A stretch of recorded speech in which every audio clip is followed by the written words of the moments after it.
आप सभी को जय हिंद साथियों। आप सब अच्छे होंगे, मस्त होंगे, बेहतरीन होंगे, लाजवाब होंगे। तो जब आंखों में अरमान लिया, मंजिल को अपना मान लिया, तो मुश्किल क्या आसान किया, जब ठान लिया तो ठान लिया।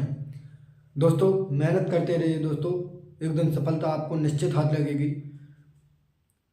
ग्रुप डी की भर्ती बढ़ चुकी है दोस्तों, आपको पता होगा। और 10th पास योग्यता रखी गई, उसमें 10th पास हो या ITI हो दोस्तों, या NCBT द्वारा एक कोई वो मांगा है, मैंने अभी देखा नहीं है। तो दोस्तों ध्यान रखना, मेहनत करते रहिए दोस्तों। 58,000 पद बहुत होते हैं, एक सीट अपनी पक्की रखिए दोस्तों, मेहनत करते रहिए। नॉर्मलाइजेशन उसमें अच्छा खासा मिलता है। तो चलते हैं दोस्तों, बात करते हैं। आज वेद पढ़ने वाले हैं दोस्तों अपन लोग। तो चलें दोस्तों बात करें। कॉपी किताब पेन लेकर बैठिए दोस्तों, मेरे साथ साथ नोट करते चलना दोस्तों। चलें दोस्तों, आप सब तैयार हैं दोस्तों? तो चलते हैं दोस्तों। हेडिंग डालिए दोस्तों वेद, हेडिंग डालो दोस्तों वेद, हेडिंग डालो दोस्तों वेद।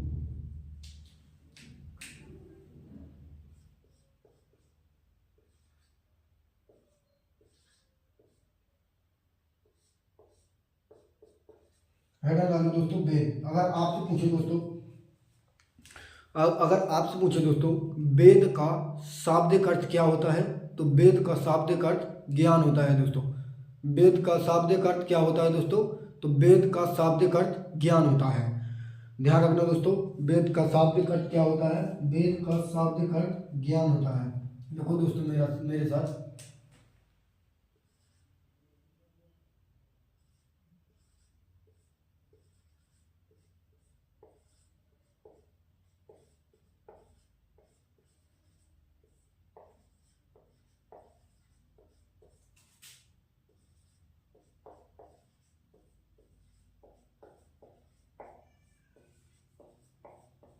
वेद का शाब्दिक अर्थ ज्ञान होता है। यह सबसे प्रमुख ब्राह्मण ग्रंथ है। यह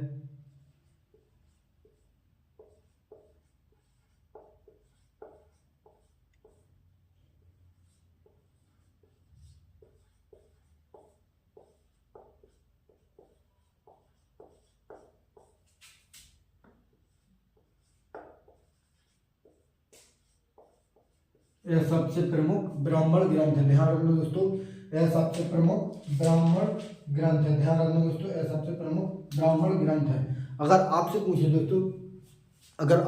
दोस्तों वेदों की रचना किसने की, तो वेदों की रचना ईश्वर ने की। देखो मेरे साथ, वेदों की रचना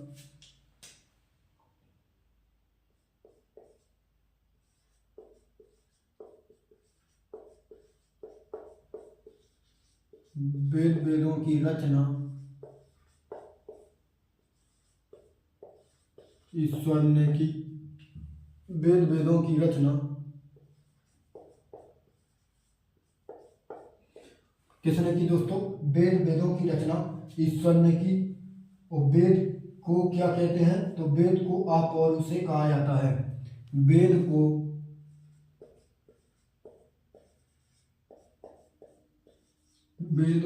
आप और उसे, वेद को आप और उसे कहा जाता है। क्या कहा जाता है दोस्तों? वेदों की रचना किसने की दोस्तों? तो वेदों की रचना ईश्वर ने की। मतलब ईश्वर मतलब परमात्मा दोस्तों, ध्यान रखना। वेदों की रचना ईश्वर ने की और वेदों को आप और उसे कहा जाता है। ध्यान रखना दोस्तों, वेदों को आप और उसे कहा जाता है। अगर आपसे पूछे दोस्तों गुप्त काल में वेदों का संकलन किसने किया, अगर आपसे पूछे दोस्तों वेदों का अगर आपसे पूछे दोस्तों वेदों का संकलन गुप्त काल में किसने किया था, तो कृष्ण द्वैपायन व्यास ने किया था। देखो मेरे साथ दोस्तों, अगर आपसे पूछे दोस्तों गुप्त काल में, अगर आपसे पूछे दोस्तों देखो मेरे साथ, गुप्त काल में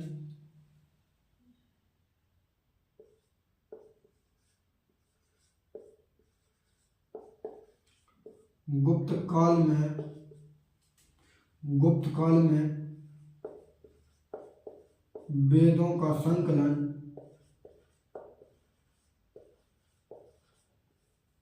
अगर आपसे पूछे दोस्तों गुप्त काल में वेदों का संकलन किसने किया था, तो ये किया था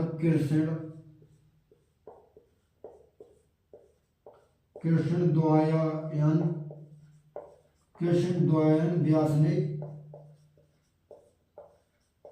किया। ध्यान रखना दोस्तों, गुप्त काल में वेदों का संकलन किसने किया था, तो ध्यान रखना दोस्तों, गुप्त काल में वेदों का संकलन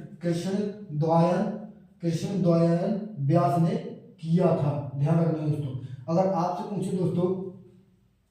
आपसे पूछे दोस्तों प्रारंभ में कितने वेद थे, तो प्रारंभ में 3 वेद थे।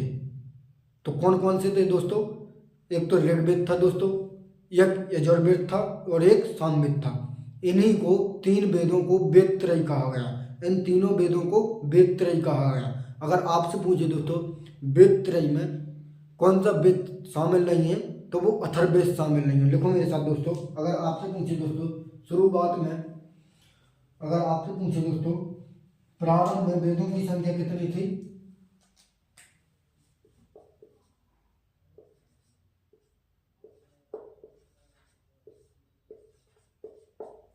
प्रारंभ में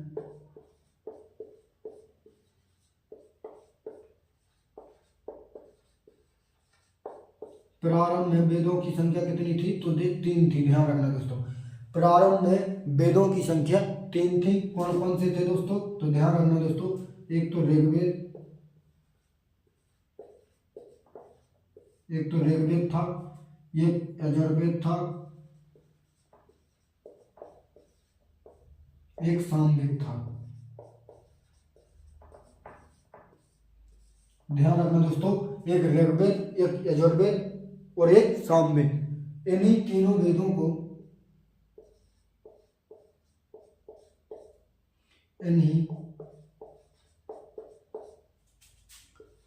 वेदों को वेद त्रय कहा गया। वेद त्रय कहा गया। अगर आपसे पूछे दोस्तों वेद त्रय में कौन सा वेद शामिल नहीं है, तो वेद त्रय में अथर्ववेद शामिल नहीं है। लिखो मेरे साथ दोस्तों, वेद त्रय में अगर आपसे पूछे दोस्तों अथर्ववेद को बाद में शामिल किया गया। क्यों, ये 3 तो शुरुआत में थे। लिखो मेरे साथ,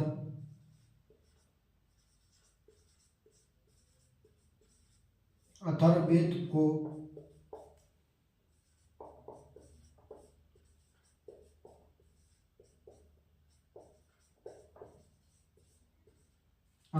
को बाद में शामिल किया गया और इसे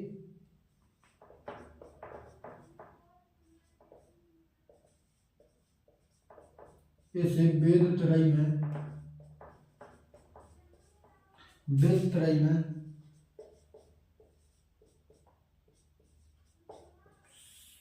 में शामिल नहीं किया गया।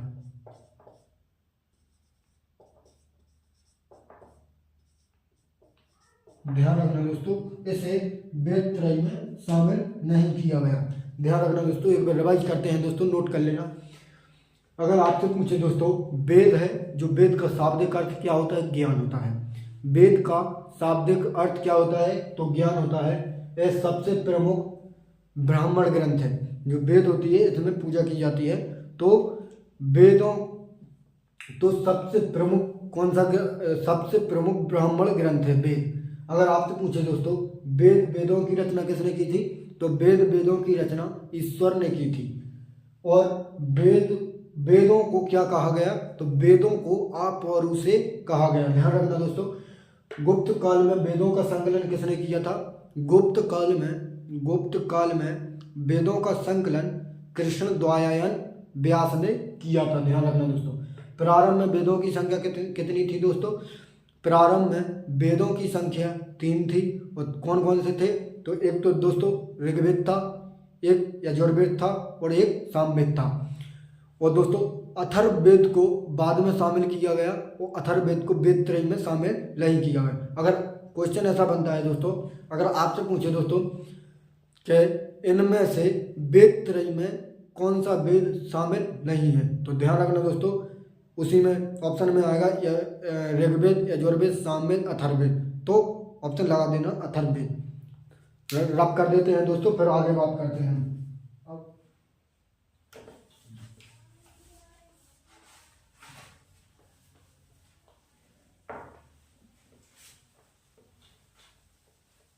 हेडर डालो दोस्तों, अब ऋग्वेद, हेडर डालो दोस्तों ऋग्वेद।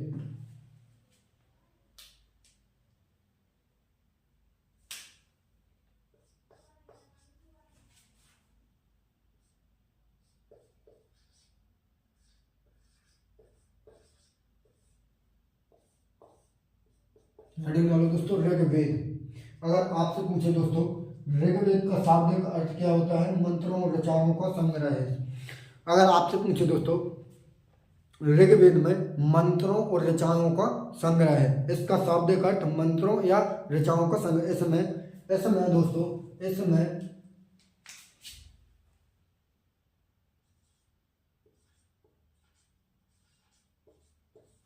इसमें मंत्रों या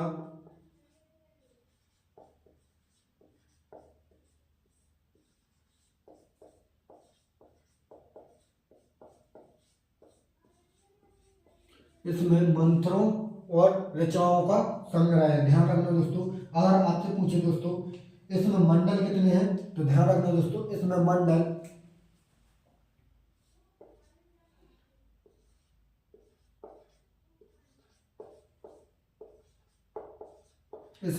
कितने हैं? इसमें मंडल 10 हैं। ध्यान रखना दोस्तों, इसमें मंडल कितने हैं? तो इसमें मंडल 10 है। 1028 सूक्त है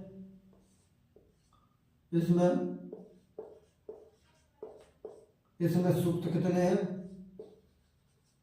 इसमें सूक्त 1028 है। ध्यान रखना दोस्तों, इसमें सूक्त कितने हैं? 1028 है। ऋचाएं कितनी है? इसमें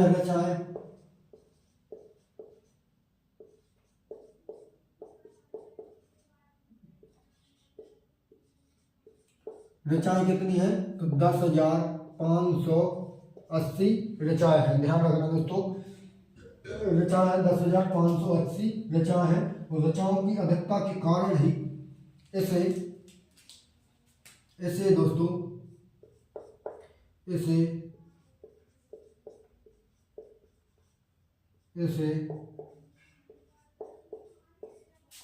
ऋचाओं की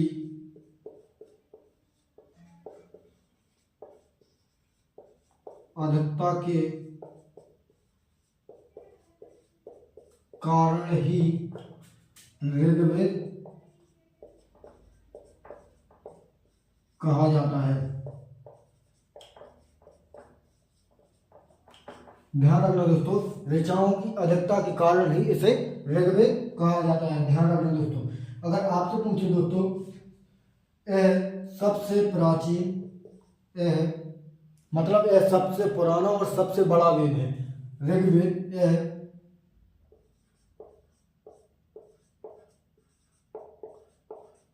सबसे प्राचीन और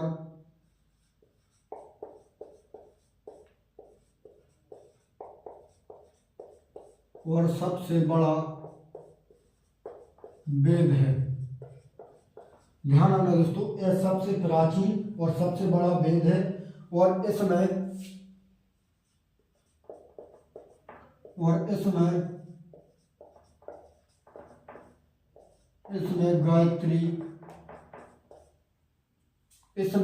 गायत्री मंत्र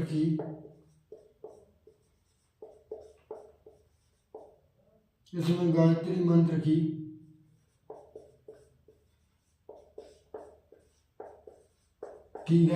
इसमें गायत्री मंत्र की चर्चा की गई दोस्तों। और सूर्य भगवान को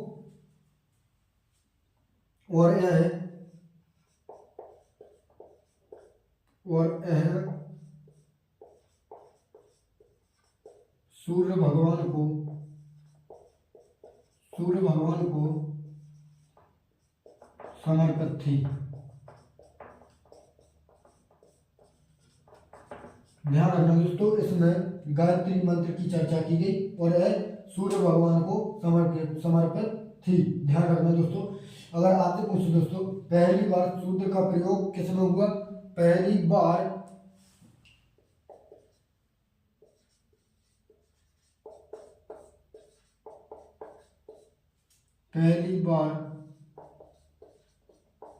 सूत्र का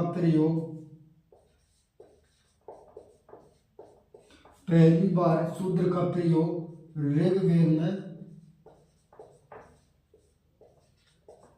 किया गया। ध्यान रखना दोस्तों, पहली बार शूद्र का प्रयोग ऋग्वेद में किया गया। एक बार रिवाइज करते हैं दोस्तों। अगर आपसे पूछे दोस्तों ऋग्वेद है जो, इसमें किसकी चर्चा की गई? तो ऋग्वेद में मंत्रों और ऋचाओं की चर्चा की गई। ऋग्वेद में कितने मंडल है? तो ऋग्वेद में 10 मंडल है, 1028 सूक्त है और ऋचाएं कितनी है? तो 10,580 ऋचाएं हैं। इसमें ऋचाओं की अधिकता के कारण ही इसे ऋग्वेद नाम दिया गया था दोस्तों। यह सबसे प्राचीन मतलब सबसे पुराना और सबसे बड़ा वेद है ऋग्वेद। और इसमें दोस्तों ऋग्वेद में गायत्री मंत्र की चर्चा की गई दोस्तों। ऋग्वेद में गायत्री मंत्र की चर्चा की गई और यह गायत्री मंत्र सूर्य भगवान को समर्पित थी। पहली बार शूद्र का प्रयोग ऋग्वेद में किया गया। रब कर देते हैं दोस्तों, फिर आगे बात करते हैं।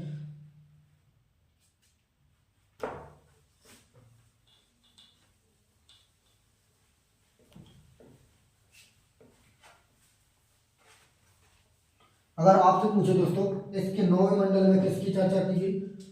अगर आपसे पूछे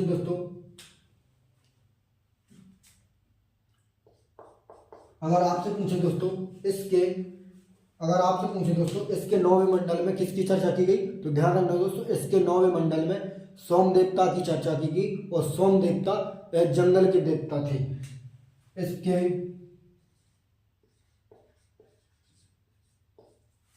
इसके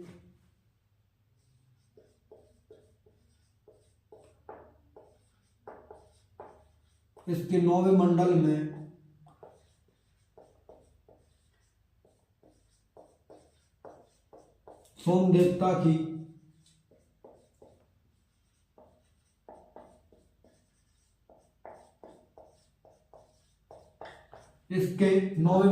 सोम देवता की चर्चा की गई और यह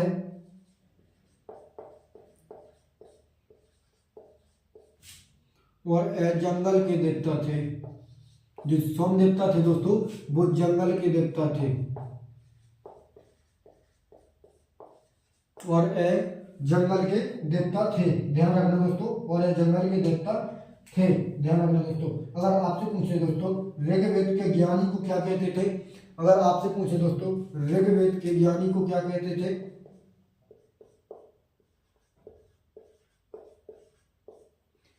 ऋग्वेद के ज्ञानी को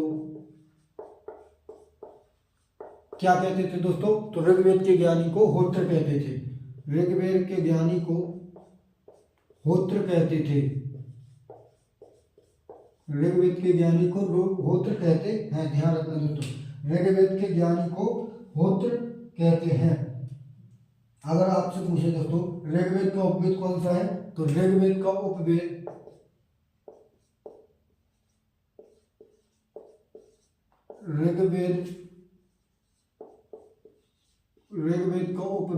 कौन सा है? तो ऋग्वेद का उपवेद आयुर्वेद है। ध्यान रखना दोस्तों, ऋग्वेद का उपवेद आयुर्वेद है। ऋग्वेद का उपवेद आयुर्वेद है। अगर आपसे पूछे दोस्तों आयुर्वेद में किसकी चर्चा की गई? तो आयुर्वेद में चिकित्सा के बारे में चर्चा की गई। इसमें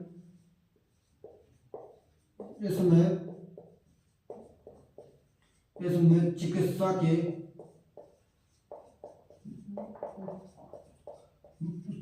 के बारे में चर्चा की गई। इसमें किसके बारे में चर्चा की गई दोस्तों? इसमें चिकित्सा के बारे में चर्चा की गई। और अगर आपसे पूछे दोस्तों आयुर्वेद के ज्ञानी को किस नाम से जानते हैं?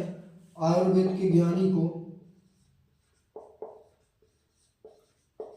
आयुर्वेद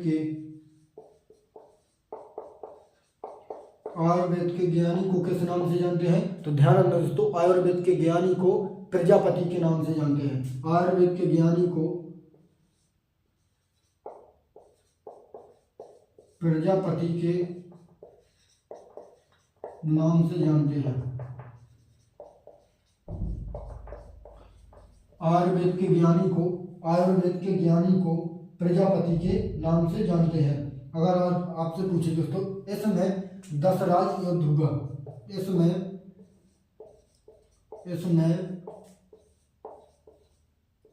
दशराज योद्धुगा, ध्यान रखना दोस्तों, इसमें ही दशराज युद्ध हुआ था। एक बार रिवाइज करो दोस्तों, अगर आपसे पूछे दोस्तों ऋग्वेद के 9वें मंडल में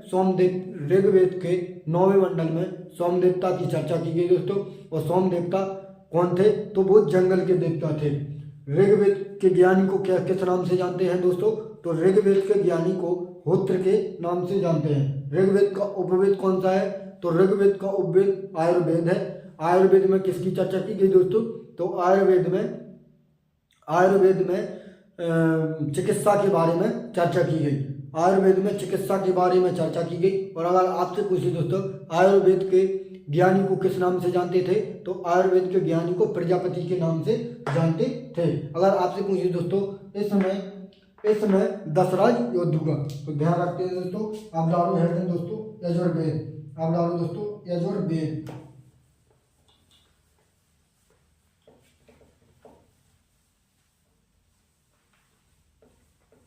अब डालो दोस्तों हेड यजुर्वेद।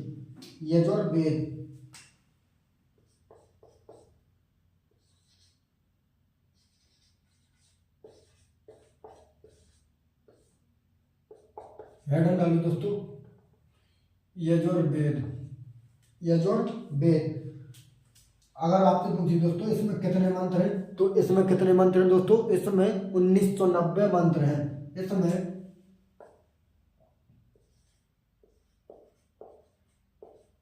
1990 मंत्र हैं। ध्यान रखना, इसमें 1990 मंत्र हैं। उसमें किसके बारे में जानकारी मिलती है? तो इसमें युद्ध एवं कर्म कांड की चर्चा की गई है।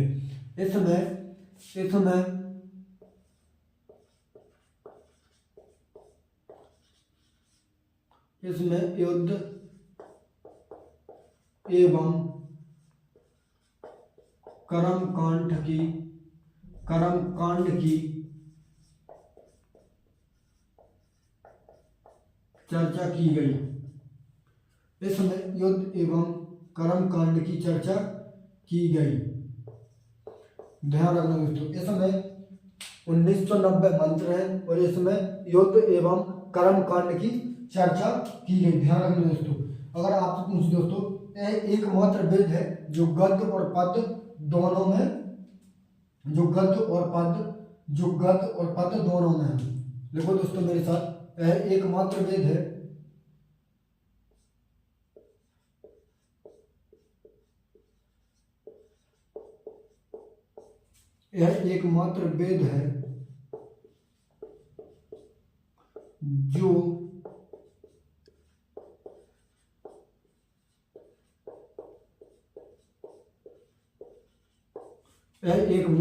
है जो गद्य और पद्य दोनों में है। ध्यान रखना दोस्तों, जो यजुर्वेद है यह एकमात्र ऐसा वेद है जो गद्य और पद्य दोनों में है। ध्यान रखना दोस्तों, इसके ज्ञानी को किस नाम से जानते थे? तो इसके ज्ञानी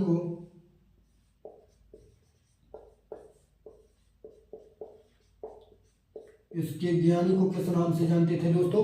तो इसके ज्ञानी के अर्धयुग, यानी कि इसके ज्ञानी को अर्धयुग के नाम से जानते हैं।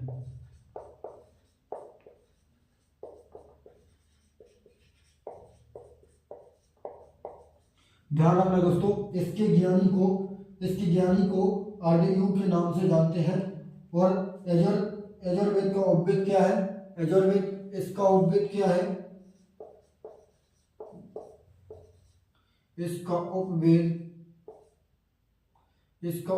कौन सा है, इसका उपवेद कौन सा है दोस्तों, तो इसका उपवेद धनुर्वेद है, इसका उपवेद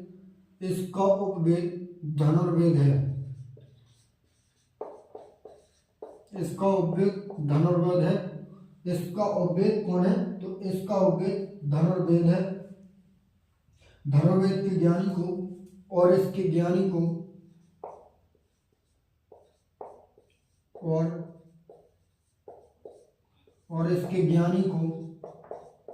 और इसके ज्ञानी को किस नाम से जानते हैं, और इसके ज्ञानी को विश्वामित्र के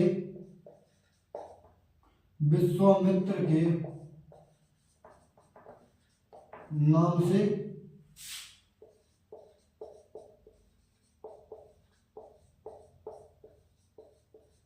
और इसके ज्ञानी को विश्वामित्र के नाम से जानते हैं।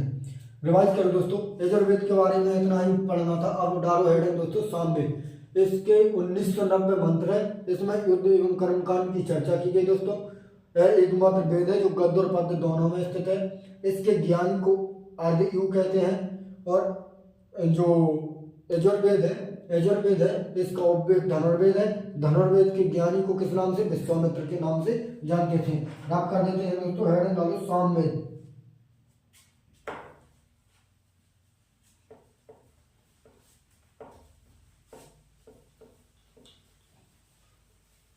हेडिंग डालो दोस्तों, एंग लगा लेते हैं थोड़ी।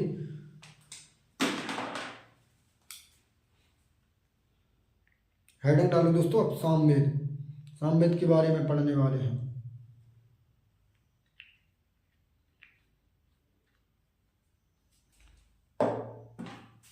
हेडिंग डालो दोस्तों सामवेद।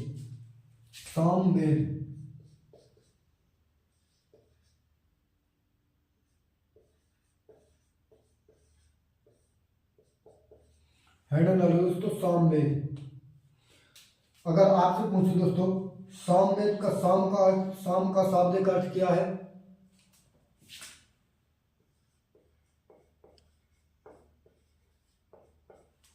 शाम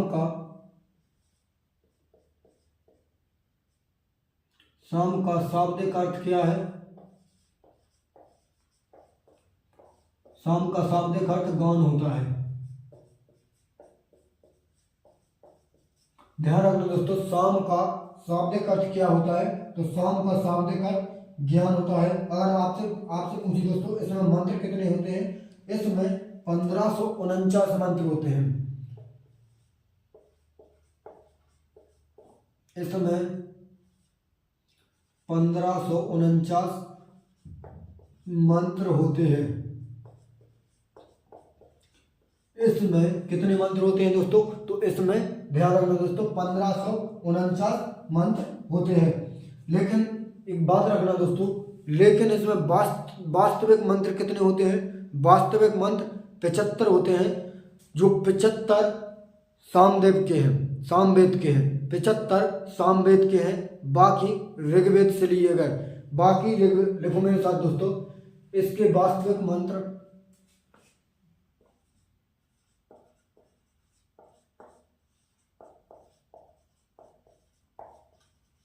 इसके वास्तविक मंत्र 75 हैं।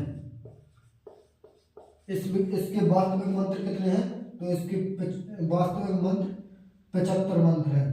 बाकी मंत्रों को ऋग्वेद से ग्रहण किया गया है।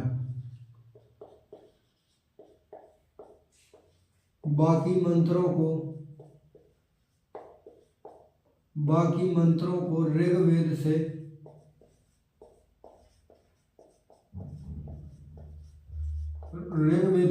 ग्रहण किया गया है।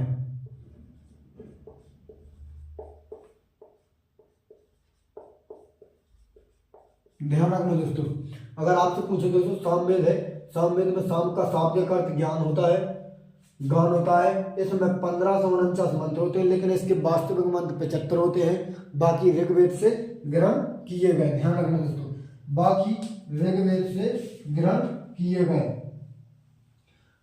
अब देखो दोस्तों अब देखो दोस्तों, सामवेद में भारतीय संगीत के 7 स्वर हैं। सामवेद में इसमें भारतीय संगीत के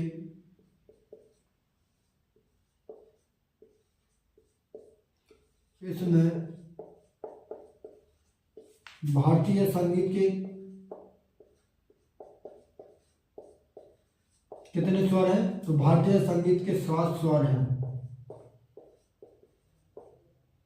भारतीय संगीत के 7 स्वर हैं। वो कौन से हैं? तो ध्यान रखना दोस्तों, सा रे गा मा पा धी ना, इतने हैं।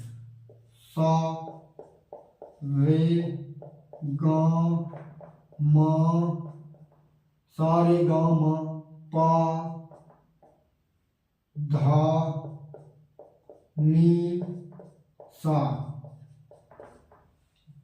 सा रे गा मा पा 1 2 3 4 5 6 7, ये नहीं है दोस्तों।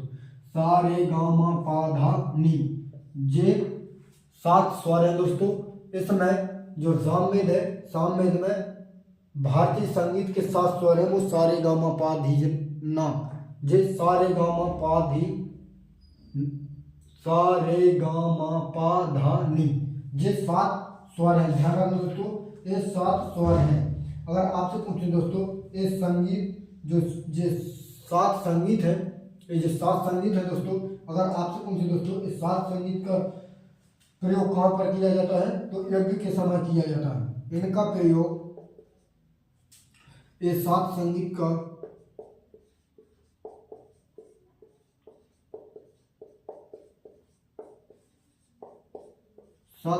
का प्रयोग यज्ञ के समय किया जाता है।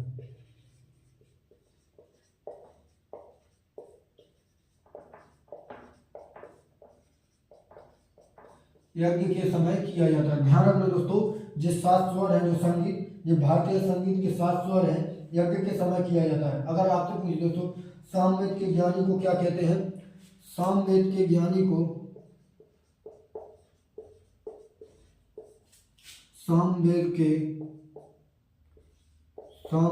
ज्ञानी को क्या कहा जाता है दोस्तों? तो ध्यान रखना दोस्तों, सामवेद के ज्ञानी को उद्गाता के नाम से जानते हैं। सामवेद के ज्ञानी को उद्गाता कहते हैं। ध्यान रखना दोस्तों, सामवेद के ज्ञानी को क्या कहते हैं? तो सामवेद के ज्ञानी को उद्गाता कहते हैं। अगर आप पूछे दोस्तों, सामवेद का उपवेद क्या है?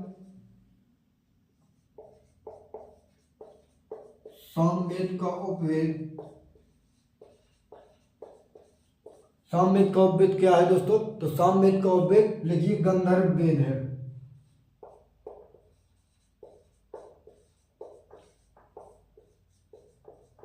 अगर आपसे पूछे दोस्तों, सामवेद का उपवेद क्या है? तो सामवेद का उपवेद गंधर्व वेद है। अगर आपसे पूछे, गंधर्व वेद के ज्ञानी को क्या कहते हैं? अगर आपसे पूछे दोस्तों, इसके ज्ञानी को, जो गंधर्व वेद है, इसके ज्ञानी को क्या कहते हैं? तो इसके ज्ञानी को नारद कहते हैं। इसके ज्ञानी को नारद कहते हैं। ध्यान रखना दोस्तों, इसके ज्ञानी को क्या कहते हैं? इसके ज्ञानी को नारद कहते हैं। ध्यान रखना दोस्तों, भारतीय संगीत का जन्म कहाँ हुआ था? तो सामवेद से हुआ। लिखो मेरे साथ दोस्तों, भारतीय संगीत का जन्म भारतीय संगीत का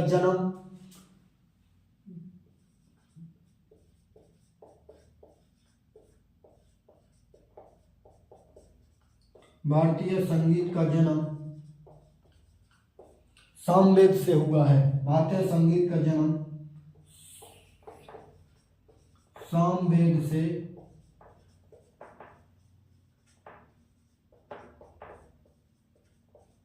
अगर आपसे पूछे दोस्तों, भारतीय संगीत का जन्म कहाँ से हुआ है? तो ये सामवेद से हुआ है। एक बार रिवाइज करो दोस्तों, फिर अथर्ववेद के बारे में पढ़ते हैं। अगर आपसे पूछे दोस्तों, सामवेद है, जो साम का अर्थ क्या होता है? साम का अर्थ गान होता है। अगर आपसे पूछे दोस्तों, इस सामवेद में, इसमें कितने मंत्र है? सामवेद में 1549 मंत्र हैं। और इसके वास्तविक मंत्र कितने हैं दोस्तों? तो ध्यान रखना दोस्तों, इसके वास्तविक मंत्र 75 है और बाकी ऋग्वेद से ग्रहण किए गए हैं। ध्यान रखना दोस्तों। अगर आपसे पूछे दोस्तों इसमें भारतीय संगीत के कितने स्वर हैं, तो इसमें भारतीय संगीत के 7 स्वर हैं। कौन कौन से हैं?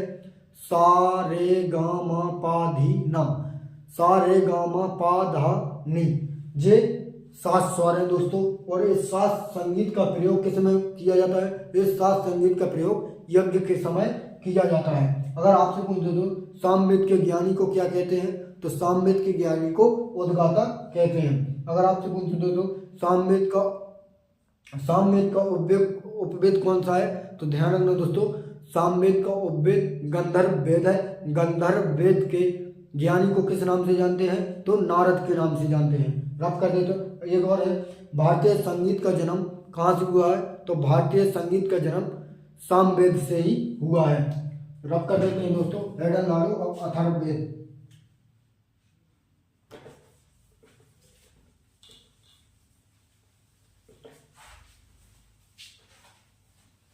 हेडन लाडू दोस्तों अथर्ववेद,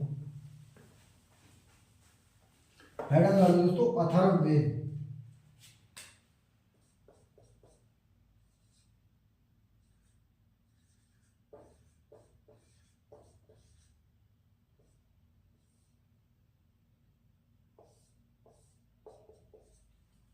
हेडन लाडू दोस्तों अथर्ववेद, हेडन लाडू दोस्तों अथर्ववेद। अगर आपसे पूछे दोस्तों इसकी रचना सबसे बाद में हुई, ध्यान रखना दोस्तों, अथर्ववेद है जो, इसकी रचना सबसे बाद में हुई, सबसे बाद में उत्तर वैदिक काल में हुई। इसकी रचना सबसे बाद में उत्तर वैदिक काल में हुई। इसकी रचना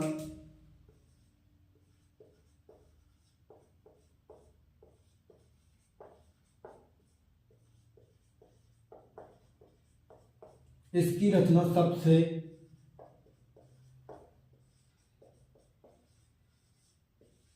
इसकी रचना सबसे बाद में हुई और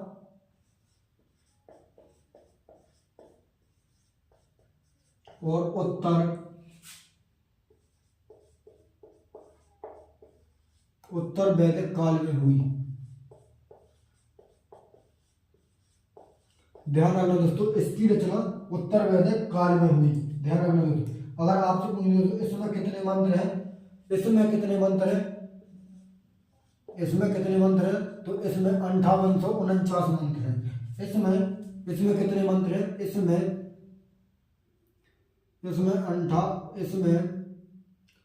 5849 मंत्र हैं और 731 सूक्त हैं। ध्यान रखना दोस्तों, इसमें 5849 मंत्र हैं और 731 सूक्त हैं। ध्यान रखना दोस्तों, इसमें 731 सूक्त हैं। अगर आपसे पूछते हो दोस्तों इसमें जादू टोना, इसमें अगर आपसे पूछे दोस्तों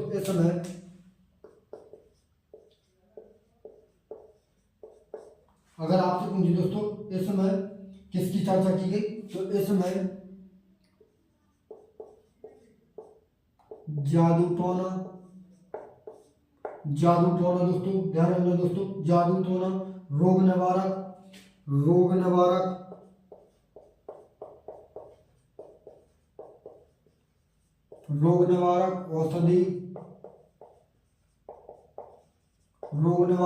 औषधि इत्यादि की चर्चा की गई।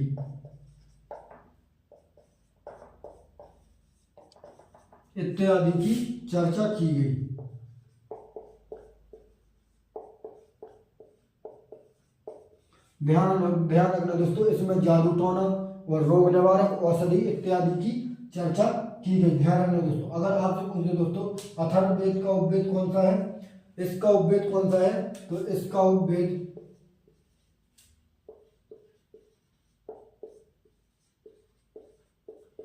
उपवेद शिल्पवेद है। ध्यान रखना दोस्तों, इसका उपवेद शिल्पवेद है। और अथर्ववेद के ज्ञानी को क्या कहा जाता था? अथर्ववेद के ज्ञानी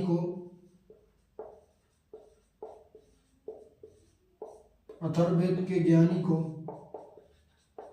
क्या कहा जाता है? तो ध्यान रखना दोस्तों, ब्रह्म कहा जाता है।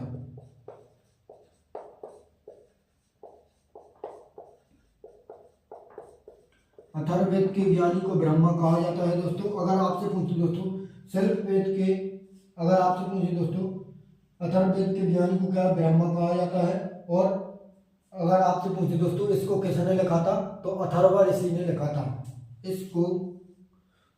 इसको किसने लिखा था दोस्तों? अथर्ववेद को, इसको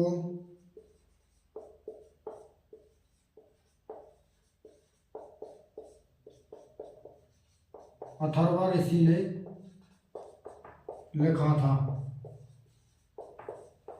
इसको अथर्व ऋषि ने लिखा था, ध्यान रखना दोस्तों। अगर आपसे पूछे दोस्तों अथर्ववेद के ज्ञानी को क्या कहते हैं, तो अथर्ववेद के ज्ञानी को ब्रह्म कहते हैं। एक बार रिवाइज करते हैं दोस्तों। आज का अंत यहीं पे करेंगे, फिर बाद में कल दूसरे टॉपिक पर बात करेंगे। अगर आपसे पूछे दोस्तों अथर्ववेद की रचना सबसे बाद में हुई और उत्तर वैदिक काल में हुई। उत्तर वैदिक काल में हुई। इसमें 5849 मंत्र हैं और 731 सूक्त हैं। इसमें किसकी चर्चा की गई? अथर्ववेद में जादू टोना की चर्चा की गई, रोग निवारक की चर्चा की गई, रोग निवारक की चर्चा की गई, और औषधि की चर्चा की गई, औषधि इत्यादि की चर्चा की गई। इसका उपवेद कौन सा है?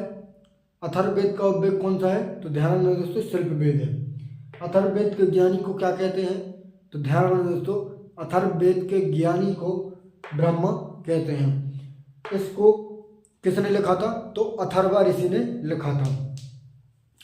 तो जय हिंद साथियों, आज के लिए इतना ही। कल फिर से मुलाकात होगी दोस्तों। रिवीजन करते रहिए दोस्तों, रिवीजन ही सिलेक्शन दिलाएगा, क्योंकि आप ऐसा तो पढ़ते जाएंगे, नोट्स नहीं जाएंगे आपके साथ में, आपके साथ में जाएगा आपका दिमाग ही। तो दिमाग में बैठाते रहिए दोस्तों। 1 घंटा 1.5 घंटा रिवीजन के लिए निकालिए अलग से। तो चलते हैं दोस्तों, चलें दोस्तों। तो जय हिंद साथियों, चलते हैं।